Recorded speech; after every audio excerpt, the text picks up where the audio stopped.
안녕하세요. 코인대학교입니다. 이제 복합조정의 마지막인데요. 이번 시간은 그렇게 어려운 내용은 아니고 눈으로 한번 보고 기억만 잘 해두시면 모양과 이런 패턴들만 좀 기억해 주시면 아주 좋은 부분이에요. 근데 이게 생각보다 많이 쓰이긴 하기 때문에 꼭 알아야 됩니다. 특히 이제 복합조정에서는 채널이 형성된다. 그걸 좀 기억을 해 두셔야 되는데 여기 한번 읽어볼게요. 일반적으로 기본 추세선은 0과 패턴 X, 파동 B를 거쳐서 진행된다. 이게 뭐냐면 예를 들어서 이제 지금 이거는 이중 지그재그인데 그죠?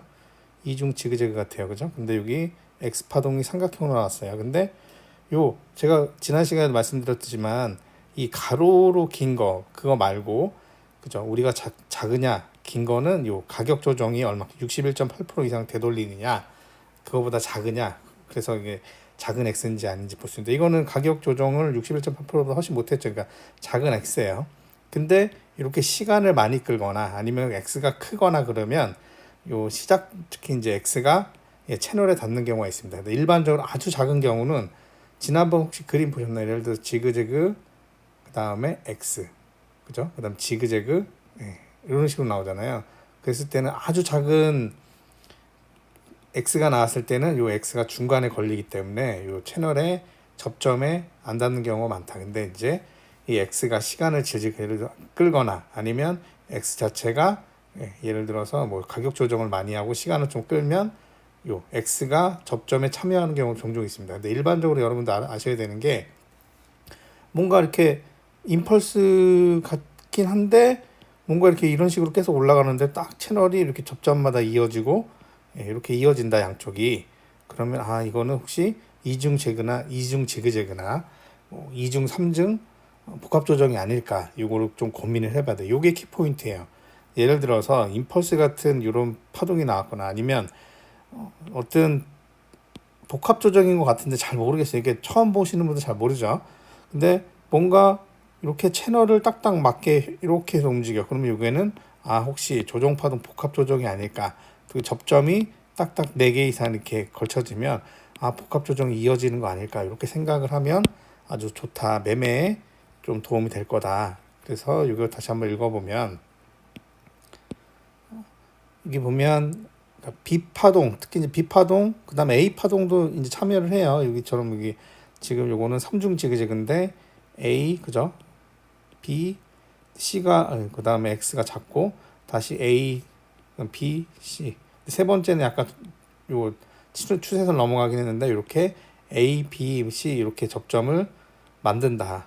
그리고 X가 아주 작은 경우는 그 접점에 참여하진 않지만 X가 좀 크거나 이렇게 시간을 많이 잡아먹으면 X가 이 접점에 참여하는 경우도 있다. 그러니까 키포인트는 채널을 형성한다. 뭐는 이중 지그재그, 삼중 지그재그 이런 것처럼 뭐 이중 플랫 이런 것들. 그러니까 작은 X파가 참여하고 위아래로 각도가 많이 큰 게 특히 채널을 많이 형성하는데 뭔가 계속 왔다 갔다 하면서 움직이는데 채널을 형성하고 접점을 많이 형성한다 그러면 현재 지금 복합 조정이 진행되는 거 아닐까. 지난번에 충격 파동에서 보면 충격 파동의 채널은 좀 다르죠. 충격 파동 채널에 대해서는 지난번에 말씀드렸으니까 한번 찾아보시면 되고 충격 파동 채널과 이 복합 조정의 채널은 모양이 다릅니다. 그러니까 그런 것들을 눈에 좀 익혀두시면 좋을 것 같아요.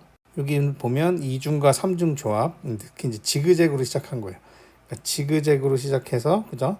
그 다음에 X파는 얘는 삼각형인가 봐요. X파가 삼각형 시간을 질질 끄니까 접점에 참여를 했네요. 그리고 나서 A, B, C, D, E 이거 꼭 기억해 두셔야 되는 게 어떤 채널이 형성을 하는데 제일 중요한 게 이 복합 조정이 끝나갈 때 어떤 사인이 나오냐면 이렇게 우리 복합 조정에서 계속 지금까지 보시면 W, X, Y, X, Z 이거는 드물게 나온다고 돼 있고 W, X, Y는 많이 나와요. 근데 여기 특히 Y에 삼각형, 무제한 삼각 수렴이 Y는 무제한 삼각 수렴이 많이 나온다. 그랬을 때 요거 보시면 채널을 형성하면서 올라가다가 뭔가 자꾸 삐죽삐죽 나왔어요. 다시 그러면서 여기 수렴을 해. 근데 여기 보면 뭐 RSI 값이 예를 들어서 참고로 50에 계속 머물러 있고 이렇게 수렴을 한다. 그러면 여기 채널을 그리고 지금 어떤 복합 조정이 마무리는 Y가 됐든 Z가 됐든 무제한 삼각 수렴을 거치면서 끝나는 거 아닐까. 그러면 지금 요 방향에서 끝났을 때 여기가 되겠죠. 그리고 기준점은 항상 여기입니다. 기준점은 어디? 삼각형 꼭지점. 요게 기준점이다. 2파의 끝. 그죠? 여기 가장 높은 부위가 기준점이 아니고, 그래서 이제 만약에 여기 임펄스 파동으로 떨어졌을 때 저희가 기준을 잡는 거는, 피보나치 기준 잡는 거는 요 점이다. 기억을 해주시면 좋을 것 같고요. 그 다음에 아래 거도 보면 이제 3중 조합이에요. 똑같죠? 지그재그, 예를 들어서 지금 볼까요? 지그재그가 나왔네요. 지그재그 나오고, 그 다음에 X가 작은 X. 작은 X가 나오면 이렇게 접점에 참여 안 하는 경우도 많다. 그 다음에 또 지그재그가 나온 것 같아요. 그 다음에 X, 그 다음에 삼각형이다. 그러니까 이런 쭉 하락도 임펄스로 하락이 떨어지는 경우가 많은데, 예를 들어 하락 자체가 이런 2중 지그재그, 3중 지그재그, 특히 3중 지그재그는 세력, 이제 그레닐리 책에 보면 세력의 힘이 나타나는 표가 있거든요. 3중 지그재그는 플러스 3, 마이너스 3이에요. 떨어질 때 가장 강력하다. 올라갈 때. 떨어질 때도 마이너스 3으로 가장 강력하다. 이건데, 예를 들어서 어떤 쭉 임펄스 같은데 채널을 이렇게 형성해. 그러면 복합 조정으로 올라가나? 더블 지그재그 이렇게 잘 찾아봐야겠죠. 근데 어느 순간에 뭔가 이렇게 나와. 삐죽삐죽 거짓 돌파가 나온다. 그러면 이렇게 보는 거예요. 이렇게 해서 2중 지그재그 다음에 X 나와 3중 조합이 나왔는데 끝에가 지금 이것처럼 삼각형을 하면서 나온다. 그렇죠? 그리고 이렇게 채널 모양이 이렇게 그려지고, 결국은 삼각형이 뭐가 나온다는 거는 끝이 될 수 있겠다. 그죠? 예를 들어서 이 X파동 안에 삼각형이 나왔을 때는 그 다음 파 보면 X파동이 삼각형 나올 수 있죠. 근데 요 위에 케이스 같은 거 다시 한번 볼게요. 위에 케이스도 X파동이 삼각형이었죠. 여기 다시 지워볼까요? 그죠? 삼각형이었죠. 그쵸? 이렇게 X파동이 삼각형이었을 때는 이 채널 밖으로 이 삼각형이 나와요? 안 나와요? 안 나왔죠. 그 끝에 이제 결국은 Y파에 또는 Z파에 삼각형이 나왔을 때 이 채널 밖으로 삐져나온다. 그러면 파동의 종료 가능성을 염두에 두고 매매에 이제 참고하면 되겠죠. 이렇게 중간에 X파동의 삼각형이 나왔을 때는 이렇게 채널 안에서 논다. 근데 끝파동, 그러니까 WXY로 끝나는 경우도 있고 WXY, XZ로 끝날 때 있잖아요. 근데 Z나 Y에 삼각형이 많이 나오는데 그때는 이제 끝에가 이렇게 거짓하면서 나온다. 그죠? 그 차이가 있습니다. 또 2중 플랫, 3중 플랫. 2중 플랫 같은 경우도 이거 보세요. 이것도 이제 사실은 지난번에 제가 말씀드렸지만, 2중 플랫이 우리가 이제 말은 2중 플랫을 또 이렇게, 이것도 2중 플랫이라고 말하는 분도 있어요. 그 다음에 X가 커. 그 다음에 다시 플랫, 라지 X, 플랫이야. 요것도 2중 지그재그로 말은 하긴 하지만, 그레닐리 이거 뭐라 그랬어요? 큰 X는 트리. 그 다음에 두 개가 나오니까 더블. 그죠? 근데 X가 이름 써버렸으니까 플랫은 이름 안 붙인다 그랬죠. 그러니까 이거는 원래 이름이 더블 트리. 그리고 예를 들어서 뭐 이거를 구별하기 위해서 플랫 이렇게 쓸 수는 있겠죠. 이건 더블 트리예요. 이중 조정. 아시겠죠? 그러니까 여기서는 이중 플랫이에요. 제가 말씀드렸죠. 이게 그레닐리는 이중 조정 플랫으로 이게 플랫 두 개 X인데 요거는 이중 조정이라고 말했고 얘는 이중 플랫이라고 했어요. 근데 이거를 요렇게 왜 구별했는지 어떻게 구별했는지 안 써놨어. 근데 제가 축축을 해봤더니 뭐라 그랬어요? 작은 X가 나온 경우는, 다시 한번 작은 X가 나온 경우는 얘가 이름이 없는 대신에, 그죠? 얘 이름을 딱 두 개 같으면 더블, X가 이름 없는 대신에 플랫을 붙여준다. 그죠? 사실 그레닐리가 얘기한 이중 플랫, 그 다음에 뭐 이중 지그재그, 3중 지그재그는 지그재그 나오고 X가 작고, 지그재그 나오고 X가 작고, 이런 모양을 그레닐리는 3중 지그재그로 했다. 특히 뭐 플랫 같은 경우도 이렇게 플랫 두 개 나왔어. 다시 또 X가 나오고 플랫이 나왔어. 근데 X가 또 큰 X가 나왔어. 이거는 예를 들어서 요거를 그레닐리가 3중 지그재그라고, 3중 플랫이라고 안 했고 뭐라 그랬어요? 그거 3중 조정 이렇게 써놨다. 약간 다르게 써놨어요, 이름을. 그랬을 때 그레닐리는 X파동이 큰 거면 그냥 3를 붙이고, X파동이 작은데 연속으로 떨어진다. 그러면 그때 플랫 또는 지그재그를 붙인다고 제가 말씀드렸습니다. 어찌됐든 2중과 3중 플랫도 이런 채널을 형성한다. 플랫이 지금 3개, 그 다음에 X가 아주 작아요. 그죠? 플랫, x가 작고 다시 플랫. 마지막에 미달형이 나왔나요? 그러지? 그죠? 이게 했다. 이게 이제 끝나고 나서. 그래서 여기 보면 이렇게 A, 그다음 B, B 이렇게 추세선이 그려진다. A, 특히 이제 BB 추세선이 많이 그려진다. 근데 결국은 여기서 알아야 되는 건 이렇게 이런 이중과 삼중 플랫 이런 것들도 채널을 그려진다. 그죠? 여기 보면 X, 작은 X는 채널의 접점을 만든다 안 만든다? 일반적으로 안 만든다. X가 커야지 채널의 접점을 만든다. 아시겠죠? 이 다음 부분은 이중과 삼중 조합이에요. 더블 또는 트리플 컨비네이션. 근데 여기 지금 트리가 안 들어갔잖아요. 작은 X파구나. 그죠? 여기 보시면 지그재그, 그 다음 작은 X파 나왔죠. 그리고 삼각형. 네. 그럼 이거 뭐예요? 이중. 그 다음에 X는 이름 없으니까. 그리고 서로 다른 거죠. 조합. 그래서 이거는 더블 컨비네이션. 아시겠죠? 이름 이제 쉽죠? 이름은. 그리고 이걸 보면 한번 읽어볼까요? 이런 패턴은 많은 변형이 존재한다. 그래서 뭐 이렇게 평행으로 딱 떨어지는 채널이 안 만들어지는 경우도 있다. 어찌됐든 요 B를 연결하는 요 추세선들이 하나 만들어지고, 그 다음에 A끼리 또 접점이 만들어진다. 이렇게 추세선을 그어야 돼요. 그렇죠? 어찌됐든 이런 복합 조정에는 이 접점이 4개 정도 이상 만들어진다. 그죠? 그리고 채널이 평행 채널 일반적으로 그리는데 이렇게 더블, 트리플 이제 작은 X가 나오는데 종류가 바뀌는 것들은 채널이 약간 삐뚤어지거나 이렇게 벌어지거나 좁아지거나 할 수 있다.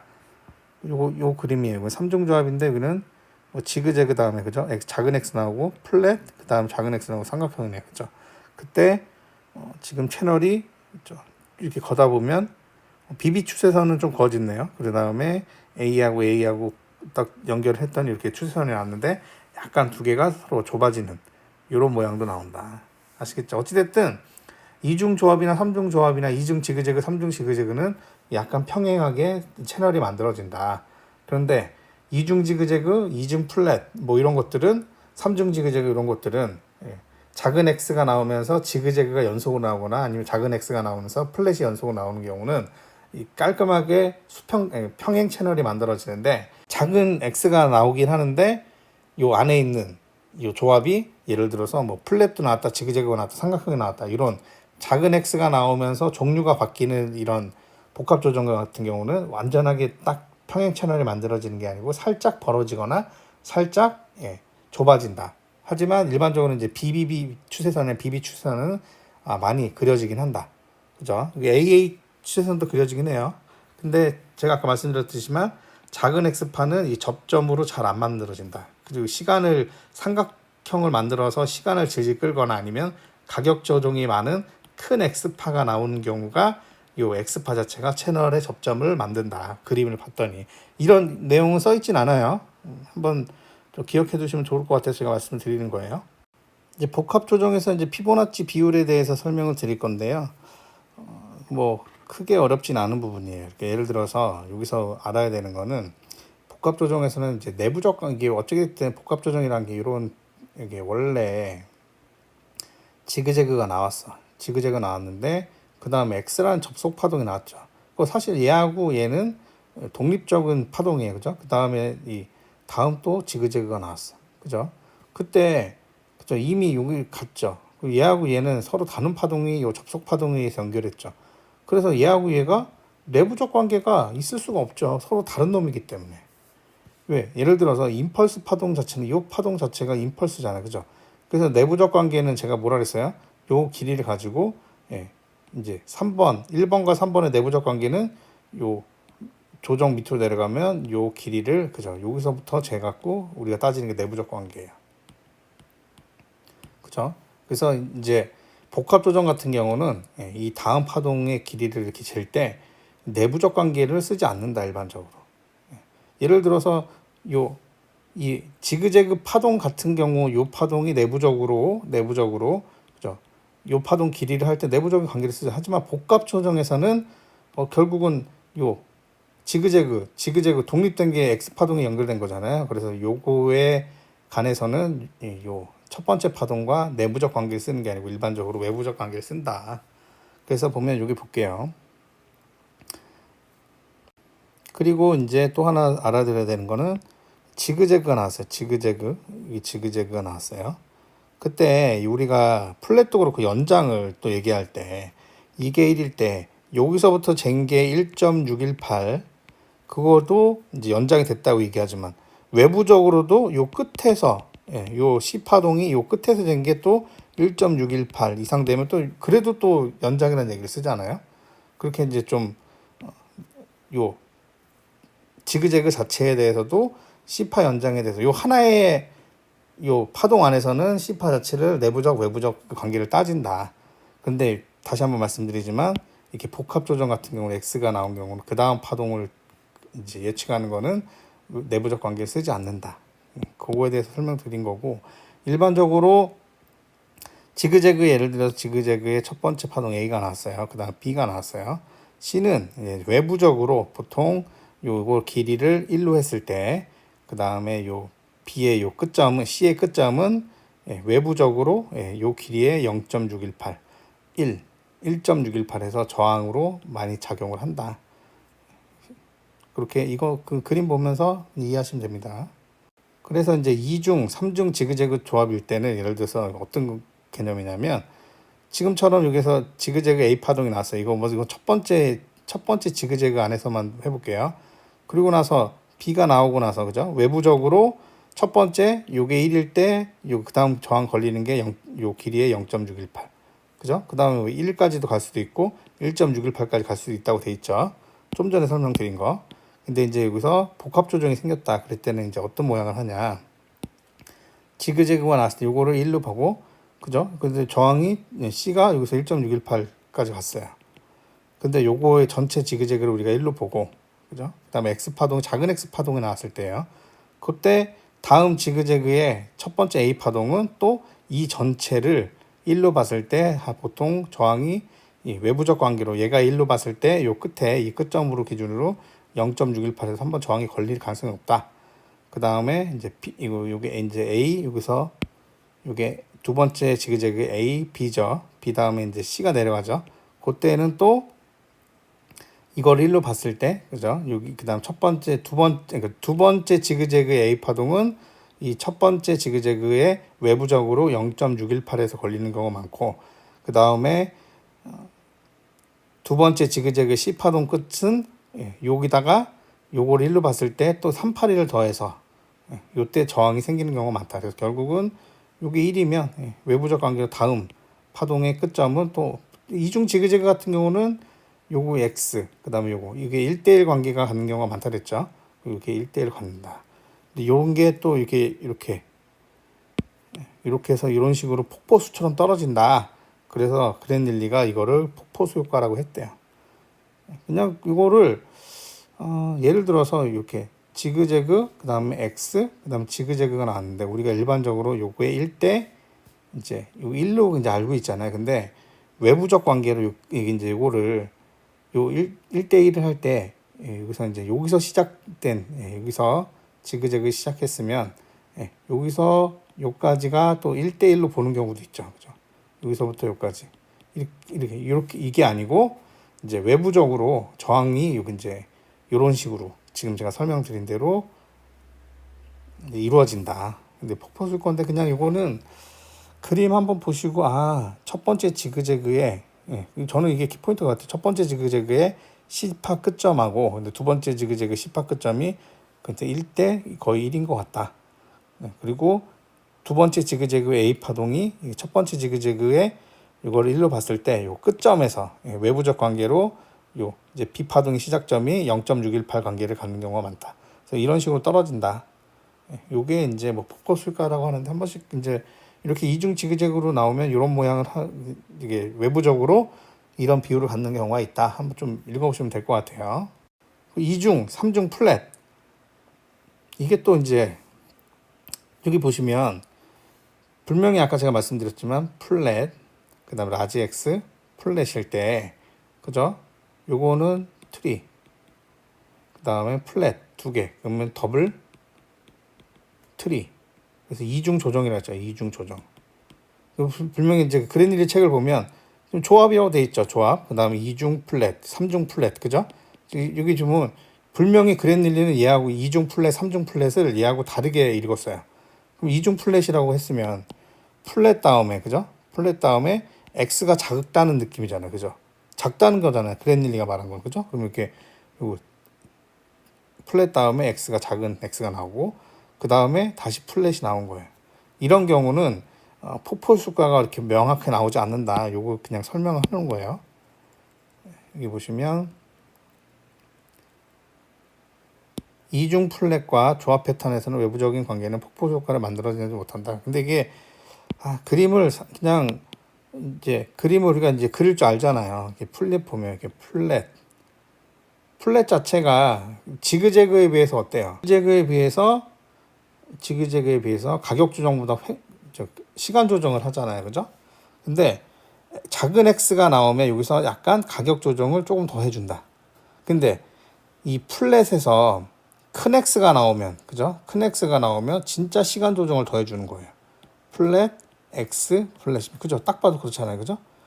그랬을 때 여기 지금 이중 플랫. 그러면 여기 왼쪽 보세요. 이중 플랫이 나왔다. 그죠? 근데 이중 플랫이네. 플랫이 두 개 있고 틀이란 말이 안 들어간다. 그러면 이거 작은 x구나. 그죠? 그리고 나서 다시 플랫 나왔네. 그죠? 그러면 기존에 요런 플랫이 나오고 큰 x 나오고 플랫이 나오는 것보다 가격적으로는 좀 더 빠진다. 그죠? 근데 요 플랫 자체가 가격 조정보다는 횡보 조정이 더 가능성이 높기 때문에 이 폭포수처럼 쫙쫙 떨어지지 못한다. 근데 일반적으로 이 첫 번째 플랫이 있으면 작은 x가 나오면 이 두 번째 플랫은 이 저항이 이제 0.618에서 걸린다. 그냥 이거 그림 이렇게 한번 읽어 보시면 돼요. 이렇게 지금 이게 제가 지금 설명드리는 것들이 키포인트예요. 플랫 자체가 뭐예요? 플랫 자체가 다시 한번 설명드릴게요. 플랫 자체가 횡보 조정인데 작은 x가 나오면 플랫이 한번 떨어질 수 있다. 그죠? 그래서 가격 조정의 역할을 작은 x가 만들어준다. 그런데 이제 큰 플랫 나오고 라지 x가 나오면 이름 바뀐다 그랬죠. 이거는 이중 조정이에요. 이중 조정. 이거는 더블 트리. 그죠? 이거는 뭐예요? 가격 조정. x가 나왔지만 그 옆으로 횡보잖아요. 특히 다시 한번 설명드리면 플랫도 가격 조정이 아니고 플랫은 횡보 조정 가능성이 더 높은데 거기다 라지 x까지 나오면 이거는 시간 조정 가능성이 높다. 아시겠죠? 그리고 이제 3중 조합 패턴에서는 2중까지는 폭포수가 그렇게 확 떨어지지 않는데 3중 플랫이어도 3중 같은 경우는 폭포수 효과가 나타난다. 해서 첫 번째 플랫이 1이면 그 다음에 작은 x가 나오고 그러면 두 번째 플랫은 이 첫 번째 0.618 정도 떨어지고 다시 x 나오고 마지막에 삼각형은 이렇게 했을 때 여기 0.382 정도까지 내려온다. 그죠? 그래서 이게 지금 비트코인 차트 보시면 이게 비트코인이 작년에 이렇게 이제 여기 봄에 이렇게 뭐죠? 이거 엔딩 다이어그리고 이렇게 떨어졌죠. 그다음 가을에 이렇게 올린 게 보면 지그재그로 올렸어요. 근데 여기 보시면 여기 봄에 떨어졌다가 여기서 횡보하다가 이렇게 이중으로 올렸죠. 69,000불까지. 근데 여기 보시면 여기 이렇게 다시 한번 체크 보시면 여기가 지그재그로 떨어지고 여기가 터미널 임펄스 같다. 여기 막 복합 조정으로도 볼 수 있겠지만 저는 이게 터미널 임펄스 같아요. 그래서 이게 지그재그 ABC로 빠지고 가을에는 지그재그로 올리고 그러면 3 그다음에 크게 봤을 때 저 5파동으로 빠지고 있는 것 같다. 근데 이 5파동을 또 이제 보면 이게 임펄스로 5파동 빠지는 거로 볼 수도 있는데 모티브 웨이브로 한번 보시면 이게 또 이런 경우 이렇게 볼 수도 있어요. 처음 보시면 한번 차트를 찾아보세요. 지그재그 그 다음에 X 그 다음에 플랫 그 다음에 X 그 다음에 지금 마지막에 지금 여기서 이제 삼각형을 그릴 가능성이 있겠죠. 그랬을 때 요 폭이 이렇게 계산해 보면 어느 정도 바닥 가격도 예측이 가능하긴 한데 이거는 여러 변수가 있기 때문에 이런 걸로 이제 바닥 가격을 예측할 수 있다. 그러면 여기 첫 번째 지그재그 전체 폭이 그러면 이 바닥의 요 최저점은 어디겠어요? 요 첫 번째 떨어진 폭에 결국은 요게 1이면 여기 바닥까지는 1대 1이겠네요. 그죠? 그래서 바닥을 예측할 수도 있겠다. 아시겠죠? 이제 복합 조정에 대해서는 여기까지 하고요. 지금 제가 좀 계획을 하는 게 저희가 매매 좀 저도 이제 공부할게요. 매매에 필요한 뭐 추세선이라든지 몇 가지 이제 보조지표 몇 개 더 하고 보조지표 다 하진 않을 거예요. 제가 쓰지도 않는 뭐 일목균형 뭐 일목균형표는 예전에 뭐 좀 이렇게 보긴 했었는데 굳이 이걸 써야 돼. 그러니까 뭐 자주 쓰는 자주 쓰고 자기가 쓰는데 도움이 되는 보조지표 몇 가지만 알면 될 것 같아서 뭐 이렇게 이것저것 보조지표에 대해서는 많이 언급을 안 해드릴 거고요. 지난번 RSI를 한번 했으니까 많이 쓰는 뭐 예를 들어 MACD나 뭐 스토캐스틱이나 뭐 거래량 관련된 지표는 뭐 OBV 이런 정도, 모니플로우 인덱스 이 정도만 좀 언급을 해드리고 나머지는 저희가 차트 보는 거 위주로 그리고 이제 처음 요 기술적 분석을 공부하시는 분들은 저희 이제 공부방이나 소통방 들어오셔서 제인님 말씀하시는 거에 대해서 잘 못 알아듣는 경우도 생겨요. 그래서 저의 이제 강의 위주는 이제 초보에서 이제 중수로 넘어가는 데 필요한 이런 것들, 특히 이제 나중에 시간이 되면 또 캔들에 대해서도 좀 할 거고요. 저도 공부할 겸 그다음에 패턴, 우리가 많이 보이는 패턴들, 그다음에 추세선, 뭐 그다음에 거래량에 대한 제가 공부해서 추세 저항을 보는 방법, 이런 실제 매매에 필요한 것들만 할 거고 보조지표도 제가 많이 쓰는, 제가 앞으로도 많이 쓸 거. 제가 봐서 보조지표도 여러분들한테 무기가 될 만한 거. 그러니까 예를 들어서 어떤 보조지표가 정답은 아니에요. 그래서 여러분들이 그걸 잘 활용해서 내가 이제 이 보조지표로 매매할 때 요거는 진짜 제대로 이제 활용할 줄 알 정도로 공부를 해야 되고 써먹어야 되고 연습을 많이 해봐야 될 것 같은데 그렇게 이제 보조지표도 한 서너 개 정도만 할 거고 그 다음에 매매에 필요한 다른 것들을 저도 공부하면서 이제 알려드리려고 하고 있습니다. 엘리어트 파동은 지금까지 그랜릴리 책에 대해서 리뷰는 다 해서 참 이 제가 어제 말씀을 드렸나요? 그 강세 조정, 강세 이중 조정은 제가 예전에 한번 언급을 했었는데 그 4파동에 나온다고 했었는데 2파동에 나오는 게 맞습니다. 2파동에. 그리고 뭐 파동 카운팅 같은 경우는 뭐 같이 공부하면서 추가로 좋은 게 나오면 우리가 꼭 필요한 거. 근데 저는 파동 카운팅 예측을 해봐도 이게 뭐 제가 예측을 한다고 이대로 흘러가는 것도 아니고 그래서 이제 지난 차트들을 위주로 그래서 요렇게 해서 공부를 해서 이제 파동 예측에 이제 도움을 스스로 매매를 본인 관점을 가질 수 있도록 같이 이제 리뷰하는 시간을 많이 가질 건데 많이 도움이 됐으면 좋겠습니다. 아무튼 그리고 엘리어트 파동은 제가 봐서는 그래도 매매를 하기 위해서 내가 이제 엘리어트 파동 잘 모르고 패턴 매매 하시는 분들 있고 제가 아시는 분 중에 캔들로만 매매해서 좀 버시는 분도 있고 한데 근데 이제 파동을 공부하면 좀 보이는 것들이 좀 많이 생기니까 엘리어트 파동을 좀 혼자 책 보고 공부하시기 너무 막막하다 그러면 제 동영상을 계속 한 두세 번 정도 반복해서 보시면 되지 않을까 생각이 돼요. 오늘 여기까지 하겠습니다. 엘리어트 파동 이론에 대해서는 여기까지 하겠습니다. 감사합니다.